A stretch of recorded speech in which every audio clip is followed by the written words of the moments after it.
سوال صلح حدیبیہ کا ہوا، جواب ذوالقعدہ 6 ہجری میں۔ سوال صلح حدیبیہ کے وقت حضور صلی اللہ علیہ وسلم کے ساتھ کون کون تھا؟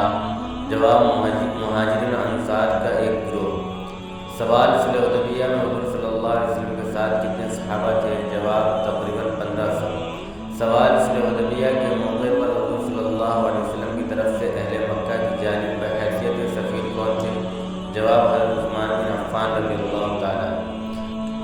بادشاہوں کو دعوتی خطوط۔ سوال جب صلح حدیبیہ کا عہد نامہ لکھا گیا تو حضور صلی اللہ علیہ وسلم نے صحابہ کرام کو کیا حکم دیا؟ جواب قربانی کریں اور سر کے بال کاٹ لیں۔ سوال حضور صلی اللہ علیہ وسلم نے قیصر روم کی طرف دعوت اسلام کا خط کس کے ذریعے روانہ کیا؟ جواب حضرت دحیہ کلبی رضی اللہ تعالیٰ کے ذریعے۔ سوال حضور صلی اللہ علیہ وسلم نے نجاشی کی طرف دعوت اسلام کا خط کس کے ذریعے روانہ کیا؟ جواب عمر بن امیہ غمری رضی اللہ عنہ کے ذریعے۔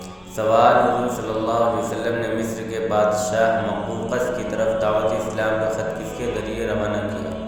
جواب حضرت حاطب بن ابی بلتع رضی اللہ عنہ کے ذریعے۔ سوال مقوقس نے جو خچر آپ صلی اللہ علیہ وسلم کی خدمت میں بھیجا تھا اس کا نام کیا تھا؟ جواب دلدل۔